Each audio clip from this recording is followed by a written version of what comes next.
Welcome back, everybody, to the Game Not Game podcast. My name is Green, and with me, as always, is my co-host Zen from his channel Zen and Cyrene. How you doing, Zen? I am doing well. How are you doing today? Very well. Just hungry for some currency. That wasn't As good. always. That wasn't good. That wasn't a good segue into our first topic. I apologize for that one. But we're going to talk about Banana Coin. You've heard of Bitcoin. Now there's Banana Coin. Have you heard about this, Zen? I have vaguely heard about it. I never went and read it properly. But you could, go ahead and let us know about it because I don't know that much about it. So here's the thing. Bananas are in trouble. The like main species of banana is starting to fall off and not be as viable to grow for biology reasons. I don't really know the science behind it, but I know that farmers are having trouble getting their bananas grown. So they're like, people are trying to like develop a new banana and everything. And obviously there's big pushes in all kinds of different directions to try to solve this. And kind of a wild off the cuff idea is it's Laos, right? The Laotian banana market. Yeah. Is they've decided to try to get people to invest in bananas by buying Banana Coin, which is an Ethereum-like, Ethereum being another cryptocurrency, an Ethereum-like, where the cost of a banana coin is tied to the export price of 1 kilogram of bananas from Laos. Mm-hmm. Which Go ahead. I mean, it's interesting for sure. Yeah. I mean, somebody on Twitter, I think you might have seen this person, said that it was interesting that they're tying essentially the value of this currency to the scarcity of bananas. Yeah. And it's an understatement right there. I saw one tweet. This is how I was introduced to the idea. Like, if there's one thing that governments could never like affect the cost of, it's bananas. Basically, it's like, yeah, that's a good point. You just like, governments can just pass a tariff on bananas. Suddenly, the value of their banana coin skyrockets, and they cash out and fucking ride off into the sunset. Like, there's a lot of room for abuse there. Well, I think my guess is that tweet is a referral to banana republics of the past. Yeah. in which you know, in order to get their hands on the precious banana crops, 100 years ago, they would intervene into countries to make sure they could do it. Absolutely. Yeah, that is definitely a thing that happened and may happen again if Banana Coin really takes off. Oh god, just these like cryptocurrency manipulators trying to find ways to manipulate like governments and global affairs to get your banana coin to go up in value. This is gonna be the fucking Ocean 17 plotline, is just infiltrating governments and trying to get banana related legislation passed as their banana coin skyrockets. Oh my god. It sounds, again, there's so much of today's news that sounds like it could be from a political satire. This absolutely could be right out for one. Mm-hmm. Yeah, one tweeter tweeted about Banana Coin. We live in a post-parody society where it's impossible to invent anything more ridiculous than reality.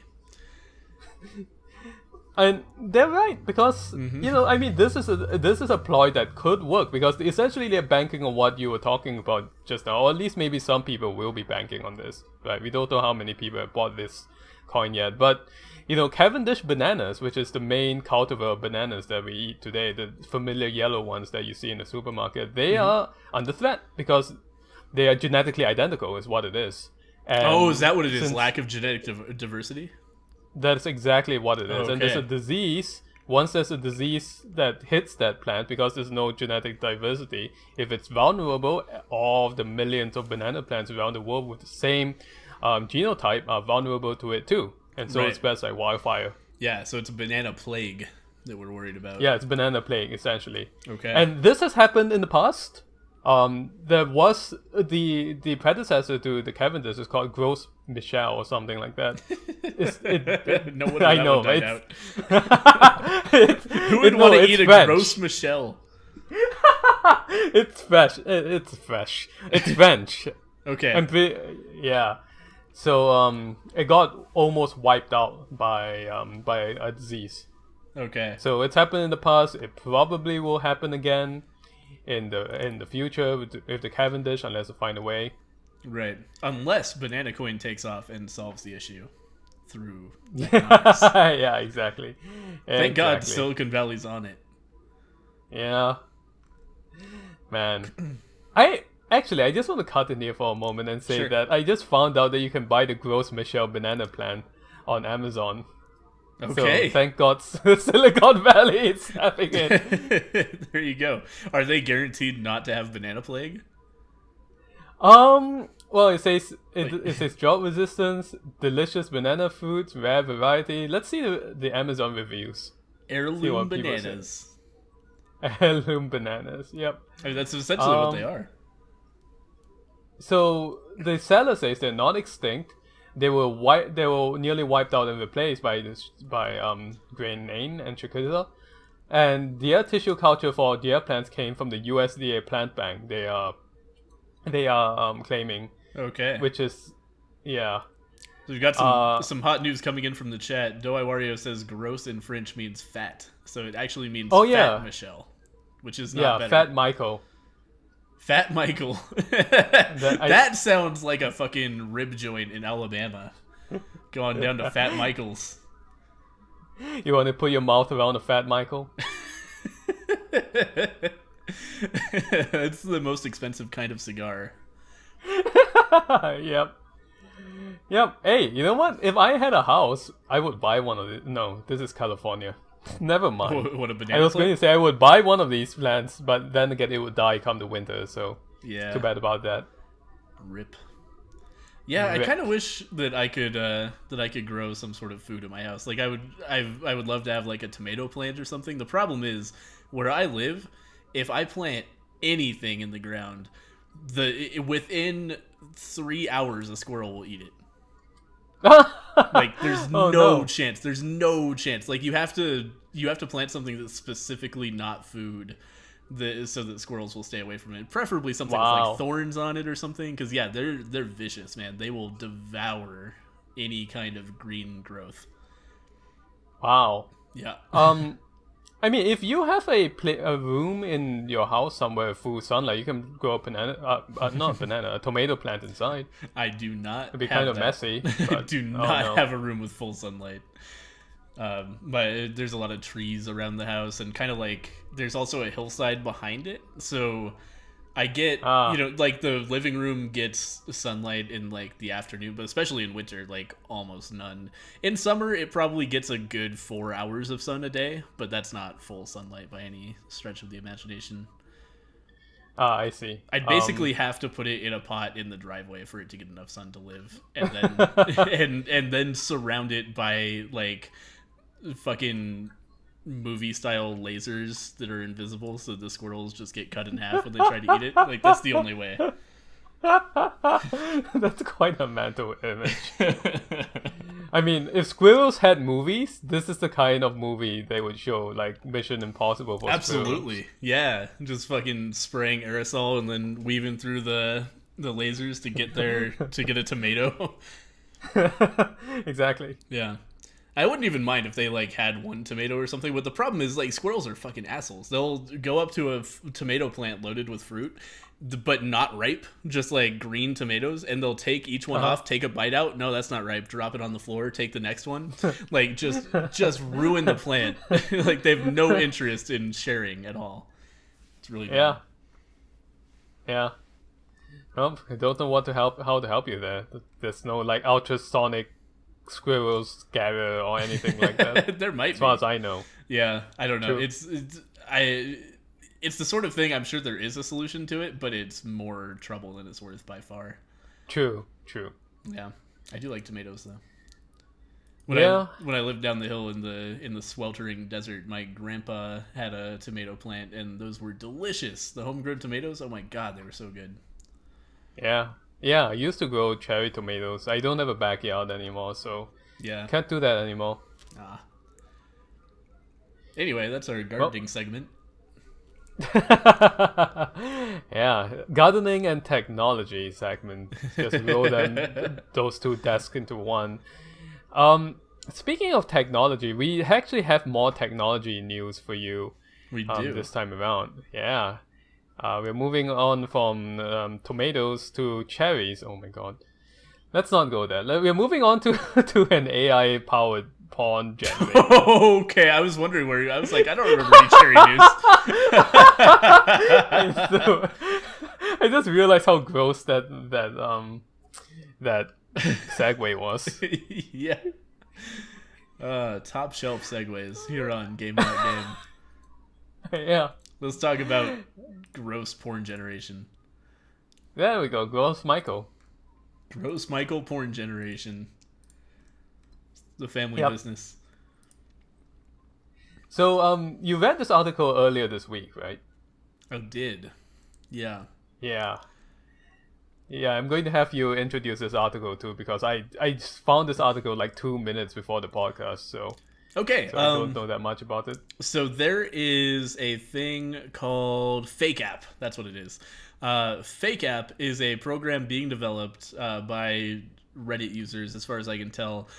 There's a guy named Deepfake App who kind of pioneered this technology, and the idea is they're using machine learning, which is behind like a lot of computer or like software developments these days. Like machine learning is responsible for the fact that your phone can tell what you're trying to type when you fuck it up and that sort of thing, and just all kinds of other things. We've talked about it a lot on this podcast, but this particular application is in training a neural network to be able to generate a person's face based on a video of them. Like you train the algorithm by being like, here's some videos of this person, like for example Emma Watson, and it learns how her face looks, how she moves her mouth, the kinds of expressions she makes, that kind of thing.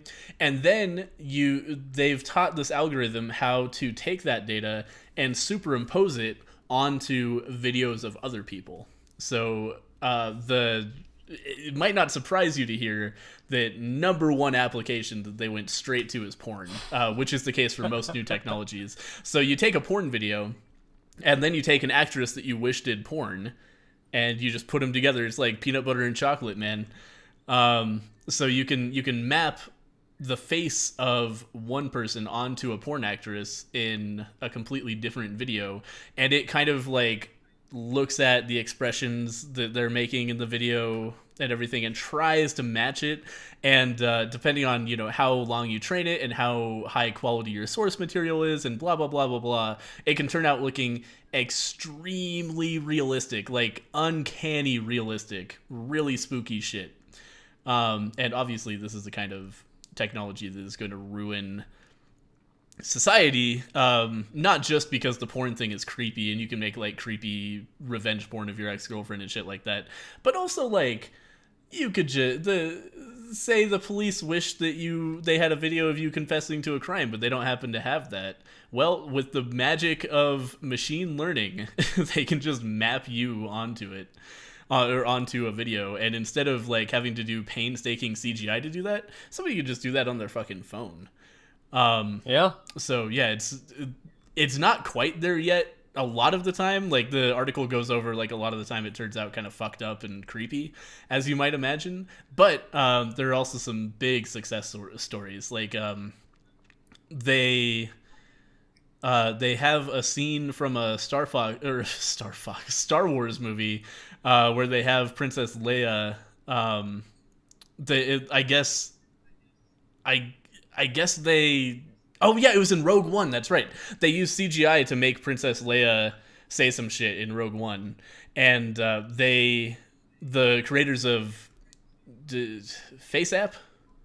What was it? Deep Face. Fucking Deepfake. Fake App. The creators of Fake App made the same scene, but instead of using $500 million of CGI budget, they just used their fucking graphics card and like 12 hours of machine learning training, and it doesn't look quite as good, but it's like 95% as good. which is really impressive for a burgeoning software that's not quite done yet. So that's going to change movie making. It's going to change the way we verify facts, because just because you happen to see somebody, you see a video of somebody doing or saying something, doesn't mean that's actually them, and it doesn't mean it happened. It's going to be very interesting.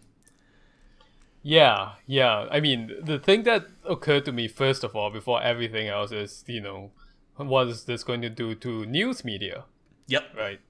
Like, or fake news, as the kids like to say nowadays. Yeah, exactly. Well, like, instead of just having to have a newscaster say, this happened, when it's in fact not true, now they can show a video of it happening, and nobody will have any idea unless they really dig deep to find out that that is not true. Yeah, let me be clear about what I said just now. I didn't mean to imply that all news media is fake news. I'm just saying that this is a whole new level of fake news. If they can get videos, swap faces, or just manipulate video this easily. Yeah. Yeah, it's gonna make sorry. Oh, porn, but with the Mona Lisa's face. There you go. Oh. Oh man, I did see there was another app going on. I don't remember. I just saw like videos of this shit on Twitter, but there was another app where you're able to like, yeah, basically face rig a static image, and somebody just made the Mona Lisa like move around and talk, and it was really uncanny. Like, it totally worked. Just by like, having an algorithm that has an understanding of how faces work in general, you can just tell it like, have this series of face movements but with this static image, and it works pretty well. I wonder whom. I mean, it sounds. There's a part of me that thinks, if you put aside all the disturbing like implications of this, it could be kind of fun, maybe. Yeah. Let's say if I wanted to make a new like Steam Hams parody using real face, no, that would totally not work. But you get what I'm saying, right? Totally. It could be used somewhat for comedy and stuff. It's just there's a lot that could go wrong as well. The applications are almost limitless in any kind of media at all. Like, somebody actually had a really good point. I think this was another tweet I read. I don't remember, but it was on the subject of fake app that if this gets good enough, it could totally fuck up the like marketplace for actors and actresses, because you could just have nobody people who are paying pennies like act out all the scenes, and then just map celebrity faces onto them way cheaper than hiring those celebrities, and just kind of like rent their likeness. And then what's going to happen? Oh my god, what's going to happen to this then? People are going to take like that and then generate endless amounts of SEO tweak children's videos like we talked about last time around. Yep. Oh my god. Fucking Frozen number 57 is coming. It's gonna be machine-generated script, machine-generated scenes, machine-generated CGI. Everything's just gonna be fucking randomized and weird. It's gonna make no sense, but kids are gonna eat that shit up. Oh man, that's horrifying. Except that it's not stupid Flash animations anymore. Exactly. It's like almost real people. Yeah, it's full-blown CGI, or even like could be real actors. Who cares? Like, we're probably about 10 years away from that being a realistic possibility. Like, just endless, like, you just feed one algorithm all of the Frozen movie, and it's like, generate 500 more of this, and it just goes for it. It just makes 500 new children's movies that are kind of like Frozen but subtly different. Yep. Wow. Yeah. Well, here we go. It's the future. Speaking of the future, did we talk about the Hawaii missile alert last week? Nope, but it's a great way. It's actually a great segue. Yeah. So for those who don't know, like maybe if you're not in the U.S., Hawaii got a little bit of a scare on January 13th. There's an emergency text program in place there, and somebody screwed up and accidentally sent a text that said, "There's a ballistic missile coming to Hawaii. Seek cover immediately." And they didn't fix it for like 40 minutes or something. And the reason that they couldn't fix it, by the way, kind of a side note from my main story, is that they forgot the password to log in to a Twitter account that's required to undo the text. And so they couldn't. They were just like trying to. They were like, "Fucking! I just sent my recovery email. I didn't. I can't find it. Is it in your spam folder? Hurry! People are panicking. People are gonna get trampled." But they finally did do it and figured it out. And yeah, it was around 8:45. So at 8:07, they got the text that they were all gonna die from a intercontinental missile inbound.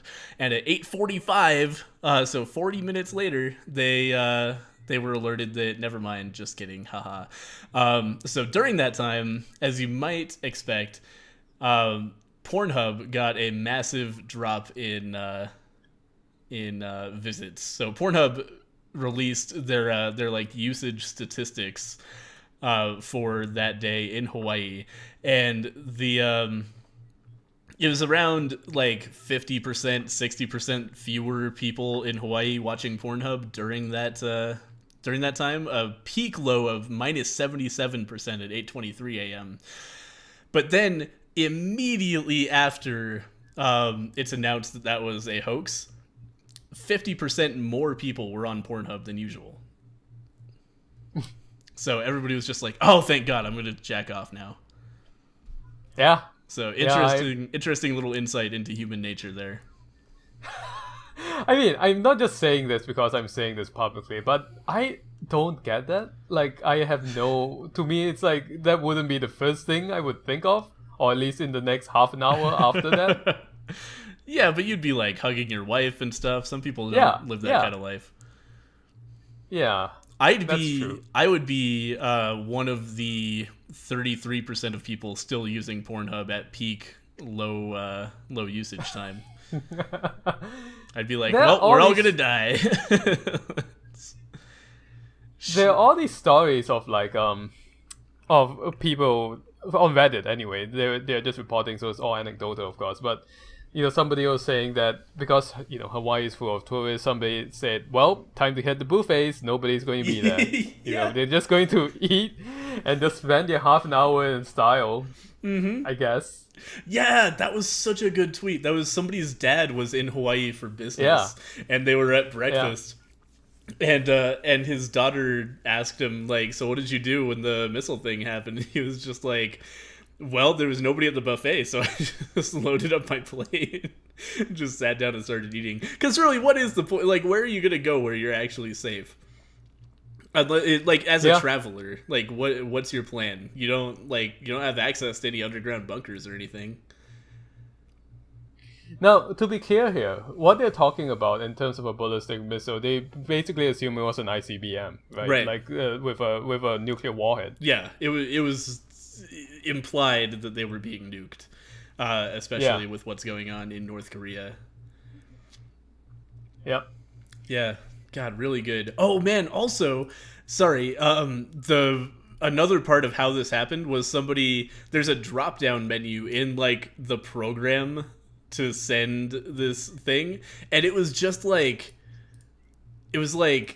log out and send warning about missile were right next to each other on a drop-down menu. Something ridiculous like that. Like, it was just a drop-down menu with no confirmation message where you could just accidentally misclick and alert the entire state that they're being nuked. Yep. One click, which is insanity. I can't even imagine how you could be that incompetent to set up that system. Like, seriously, not even like a confirm your password, please. Like, nothing? Really? You're just gonna let somebody accidentally misclick and fucking warn the entire state that they're all about to die? It's a lot of incompetence.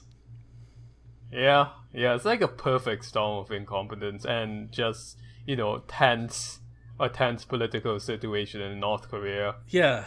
It was the worst possible timing for something like that to happen. Yeah. So anyway, that's American politics and porn. They tend to intersect a lot. They do. It's true.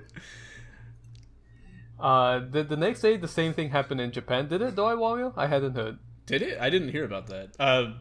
Japan definitely has been getting warned about missiles coming a lot, but that's because North Korea keeps on testing missiles, and the only direction they can send a test missile is at Japan. Yeah. So every time North Korea tests a missile, Japan's citizens get warned, like, hey, incoming missile, maybe, which must be fucking horrifying for the people living there. Because you just don't know. Yep. There's no way of telling whether an incoming missile is just going to plunk down in the water or if it's an armed nuclear warhead. You just gotta wait and find out. Yeah, well, what a world. Speaking of nuclear threats, KFC is getting in on the action as well. Oh my god. Yeah, we got some good topics today. So the KFC Twitter account specifically for UK and Ireland, which I'm not sure why that has their own separate social media account, but it exists. And KFC tweeted, or KFC UK and Ireland tweeted on the 3rd of January. So, sorry, first off, context. Donald Trump tweeted, let me get the exact wording here. North Korean leader Kim Jong-un just stated that the nuclear button is on his desk at all times. Will someone from his depleted and food-starved regime please inform him that I too have a nuclear button, but it is much bigger and more powerful one than his. And my button works. Which is obviously insanity, just like baiting nuclear war on Twitter. But KFC decided, you know what? This is a great marketing opportunity. So they decided to fucking rag on McDonald's by satirizing that tweet, saying, McDonald's leader Ronald just stated that he has a burger on his desk at all times. Will someone from his big-shoed, red-nosed regime inform him that I too have a burger on my desk, but mine is a box meal, which is bigger and more powerful than his, and mine has gravy? Hashtag nuclear button. Oh my god, that hashtag though. Yeah, really slammed it home. Oh my god. So, what was the reaction to that? Oh, people weren't super happy about it. Some people thought it was funny, but other people were like, man, that doesn't really seem like a thing to joke about. But, you know, you just never know with some of these fast food Twitter accounts. I think what happened is the KFC UK and Ireland guy was looking at Wendy's and like, how can I best that? How can I be more viral, more edgy? I know. It's a joke about nuclear war. I'm in there. And you know it did work. I have to say, it got a lot of notoriety. It did. But, you know, as a joke, it's pretty heavy-handed. I didn't remember the exact wording of the original tweet when I read this, so I thought, like, will someone from his big-shoed, red-nosed regime sounded like vague racism to me. I was like, what are those? Sound like stand-ins for racism against the North Korean pizza people. Holy shit. But yeah, it was actually depleted and food-starved that he was spoofing. Right. But yeah, it was just, I don't know. I feel like it was in poor taste. Yeah, I feel like it was in poor taste too. Just like North Korean pizza. Yeah. Which exists. And it's unfortunately, from what I understand, it's not very good because North Korea has long-standing problems with food and supplying its citizens with food. Right. Yeah, it's a thing, alright. I mean, yeah, you know, all these fast food Twitters. I sound like I'm 65 years old.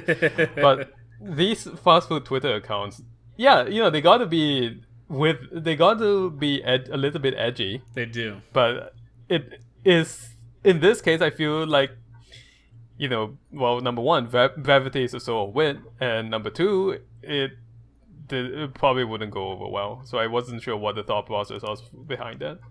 Yeah, it's especially surprising that it's not even an American Twitter account. Yeah. But, oh well, yeah, maybe the American Twitter account would feel a little bit more hesitant because, you know, Trump is the president of America. It's kind of a fraught situation politically, and the lawyers would have something to say. Yeah. Yeah, we're in a really strange society right now where fucking fast food brands are just like dunking on the president and joking about nuclear war in some sort of convoluted scheme to eventually try to sell more chicken to people has got to be the end goal. Oh god. Speaking of Twitter accounts, I just decided to go and look up the Tide Twitter account. Is it And just constantly like, please stop eating Tide Pods? the top video, the pinned tweet is, "Hey Gronk, is eating Tide Pods ever a good idea?" And Gronk, I have no idea who Gronk is. This huge guy says, "No, no, no, no, no." Is that like the Tide mascot? Does Tide have a mascot?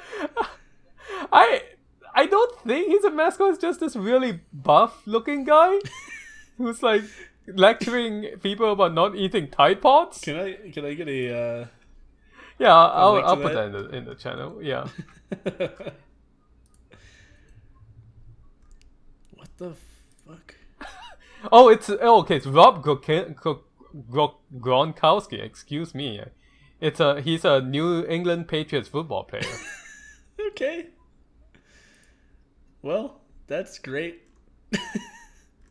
I was at my local grocery store last Friday, and I saw. So I've been reading stories. We talked last week about the Tide Pod eating craze. If you're curious about that, go ahead and watch last week's episode over on Zen's channel. But the basic idea is kids and teens have been eating Tide Pods on video for views, and so some stores have responded to this by like locking up their Tide Pods as you would like cigarettes and booze and video games and stuff that is likely to be stolen by stupid kids. Cough syrup is another one. Instead, my local grocery store just had a big old display at the end of an aisle that's not even anywhere near to where they sell detergent. There's just like super savings on Tide Pods, and they've got a bunch of fucking Tide Pods out there. It's really good. I tweeted a picture of that. Here, I'll link that in the chat as well. But yeah, they're just out there. They want those Tide Pods sold. They're cashing in on the craze. Yep.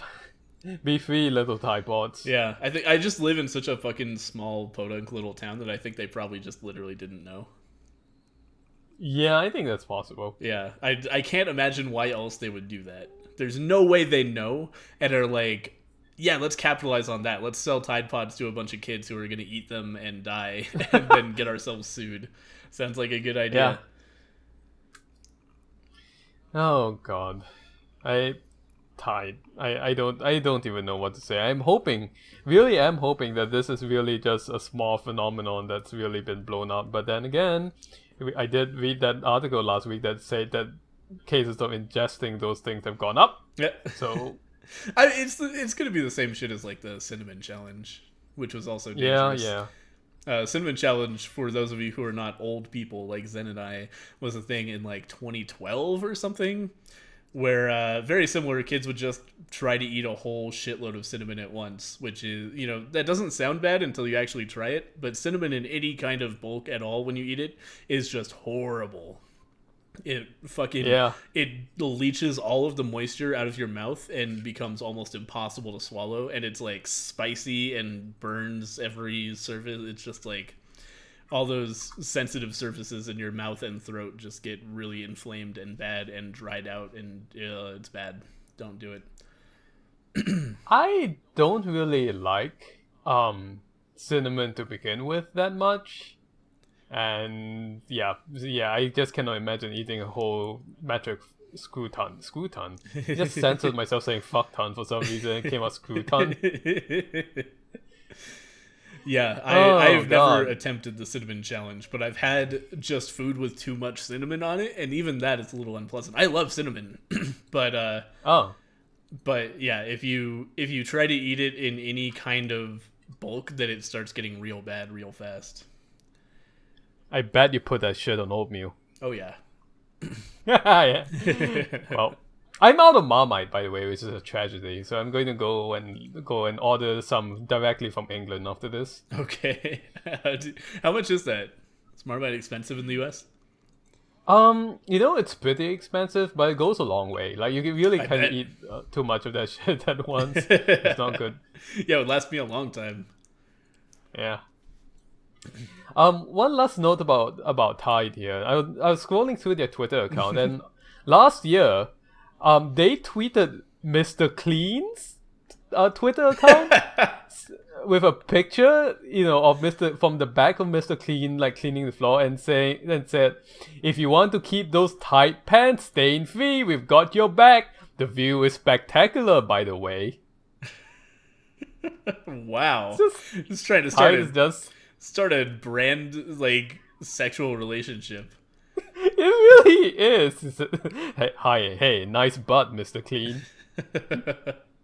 God, that reminds me of the fucking Star-Kissed guy. A very, very long time ago, I watched a Monotone Tim stream in which he was not playing any video games and instead was just scrolling through the like brand Twitter accounts to see what they were up to.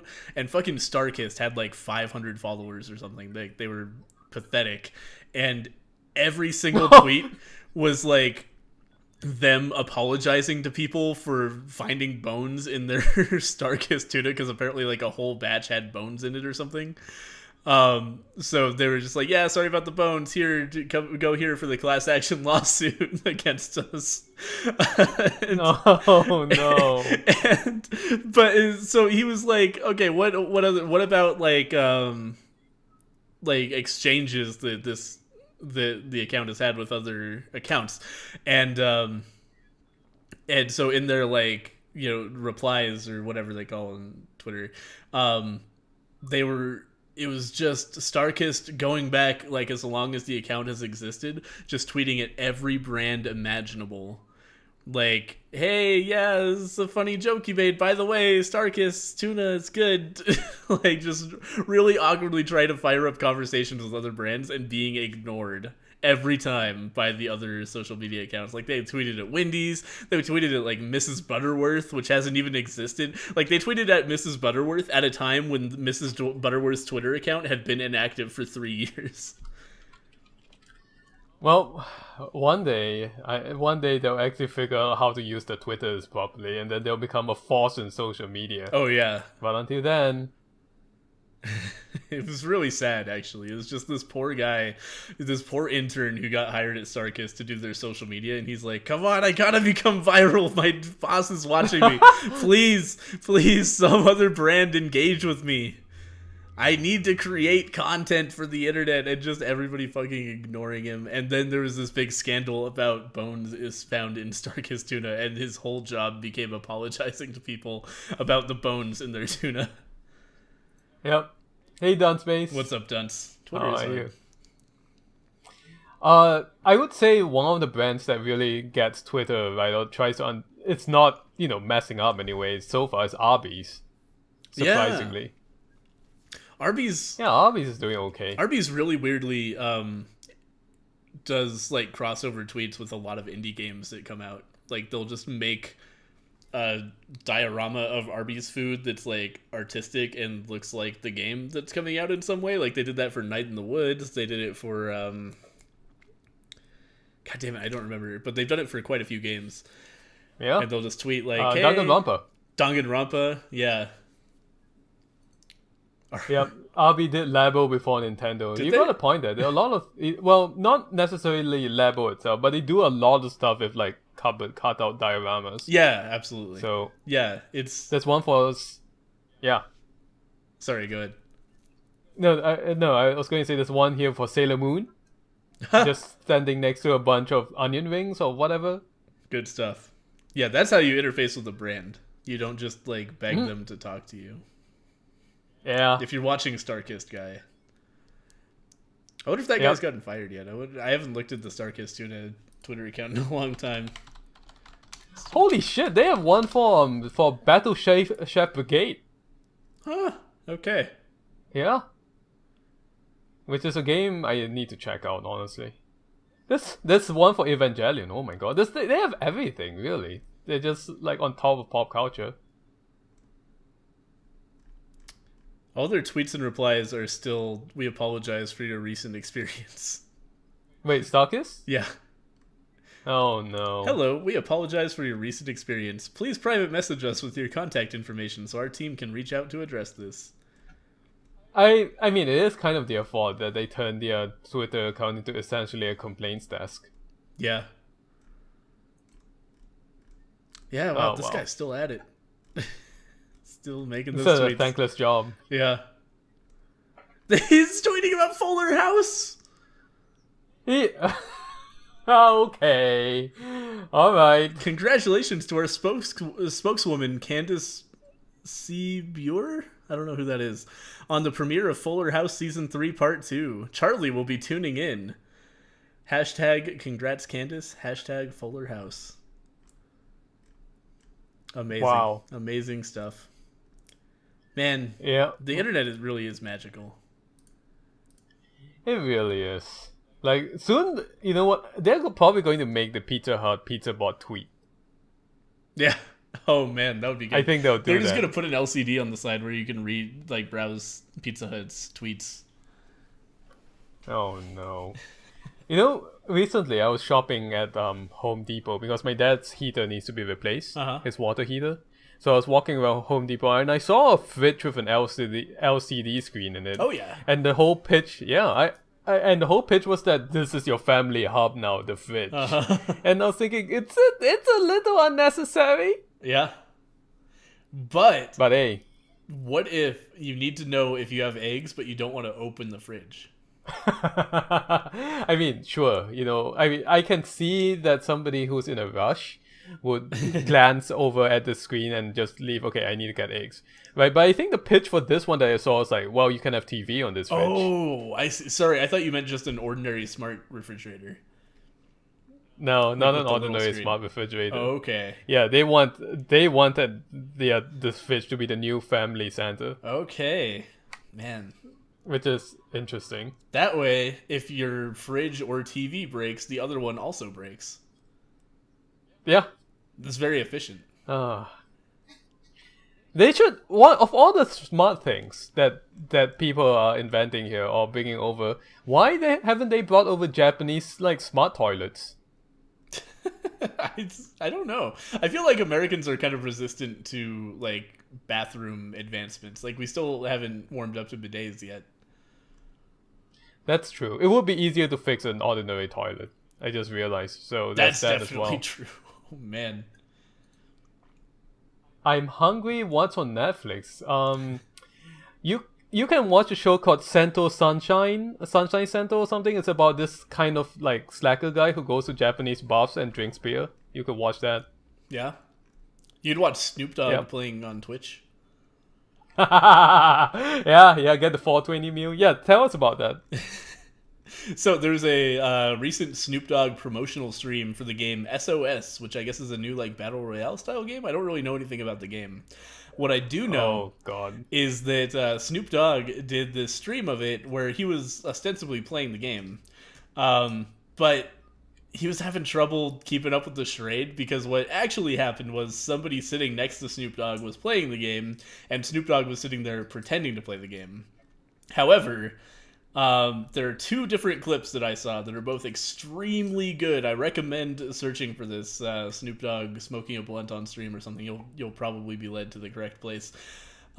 There's one where, like, they're in the loading screen between matches. Like, I guess a match just ended, and Snoop Dogg is talking to the guy next to him. And he's like, yeah, this is fun. Man, I wish I could do that, though, like the stuff that you're doing for me. It's just openly discussing the fact that he is not playing the game. Somebody off screen is playing it for him. And then another one, he's actually running forward at the start of a match and like looking around and stuff. And as he's doing this, he takes both hands off the keyboard to light his blunt. Yeah. Yeah, very good. Very, very good videos. Highly recommend watching them. Hello, Mike and Disappointment Chan, by the way. Hey, what's up? So that SOS game, by the way, it's quite a thing. It is a battle royale style game, but the pitch is this, alright?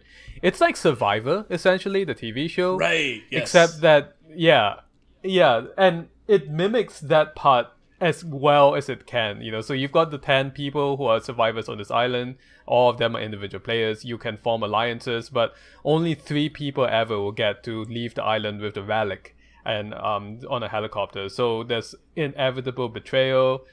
Players can get infected by zombies and rise again as zombies and just kill people. Whoa. And the thing that is making the game so popular among streamers is that the presentation layer is essentially a early 2000s reality TV show. Like, everyone gets an introduction in which they can say whatever the hell they want. Oh no. And do like stupid gestures with their characters and then they can talk smack to each other. Like, there's always a scene, let's say if somebody killed another person in the previous round, there's a scene in the next round in which the two of them confront each other like a reality TV show, and they are given like 5 seconds to trash talk each other.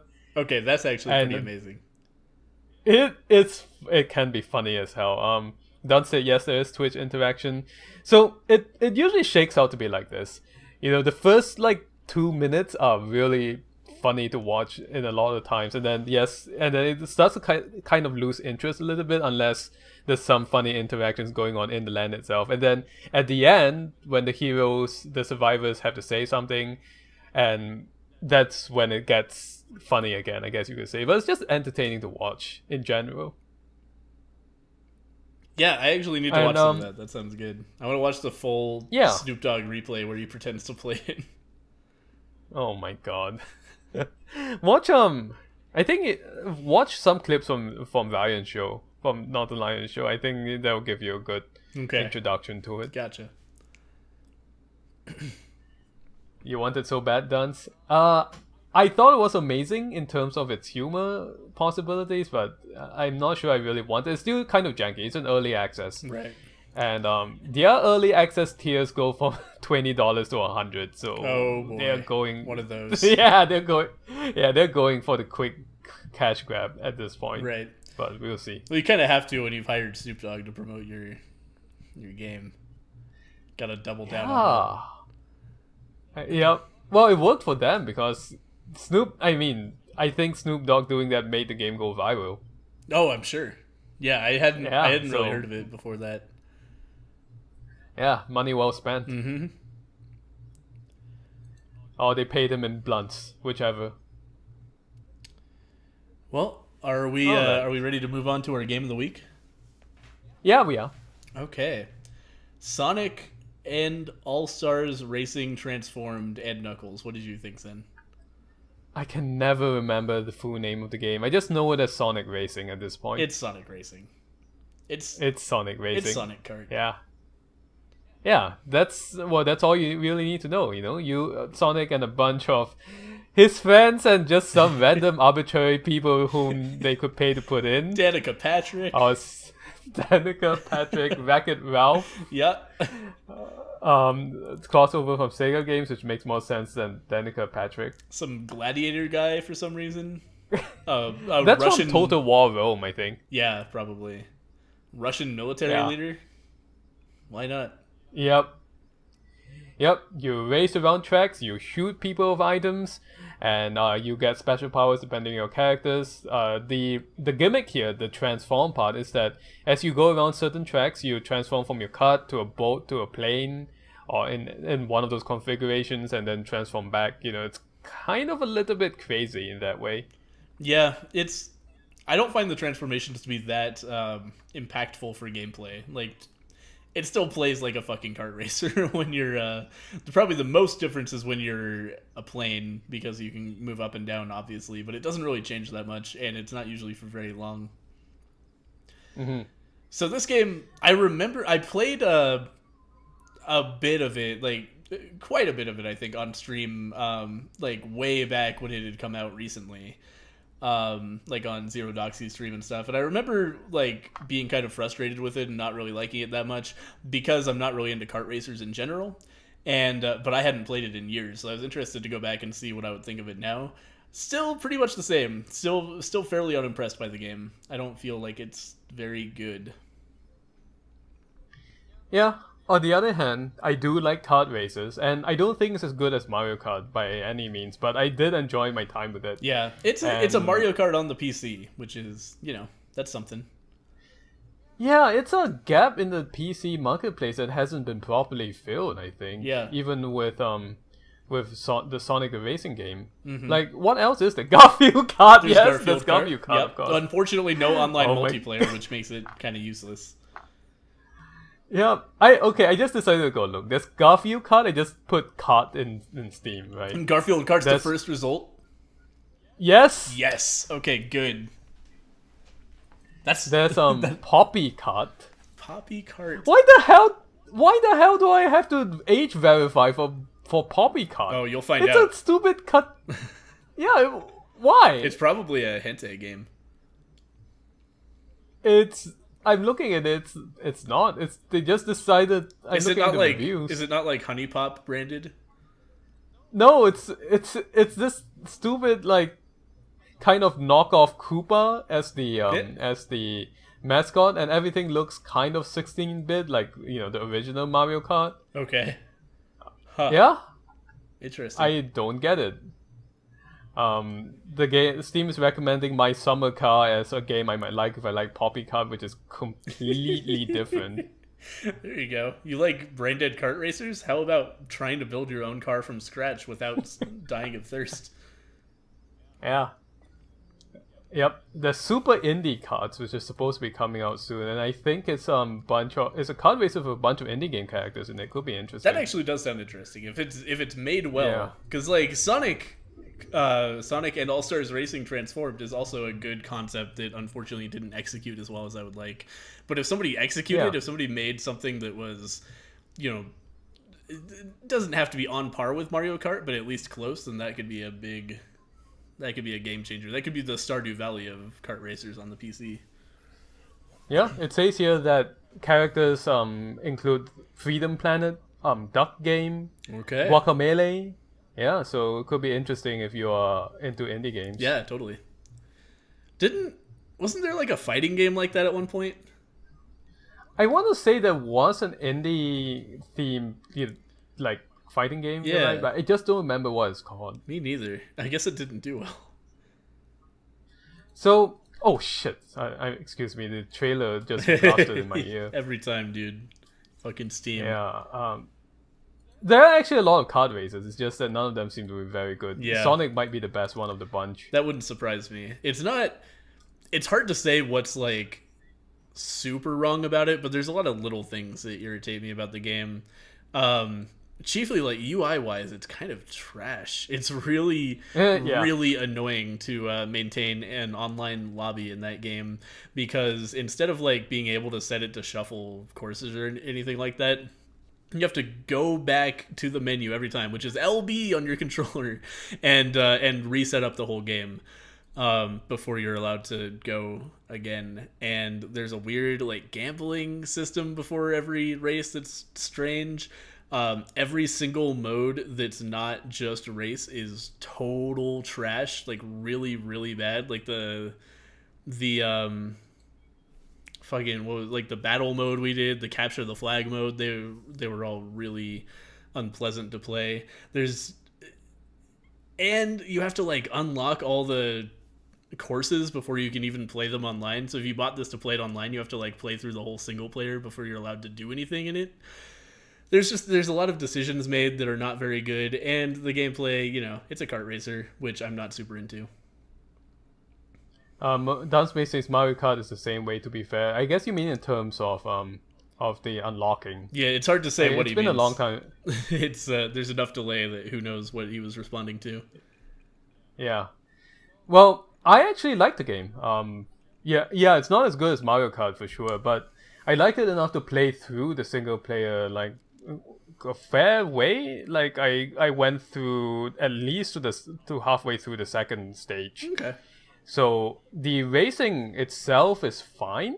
The thing I have to complain about is that while the stages themselves are they're spectacular in many cases, But the problem is that sometimes it can lead to visual confusion unless you get used to the track. Yeah, there's one time in particular where you're in a plane and you can see like a boost track like glowing bright pink, and that's far to the right of where you're going, and there's not really a good visual indicator of that fact. The camera just kind of pulls you away from it and you're like, oh, I'm going the wrong way, I guess I just lost a few seconds. And there's, you're right, there's a lot of places like that where it gets really hard to tell where exactly you're supposed to going, especially during transitioning vehicles, because it's not like you can choose your vehicle or anything like that.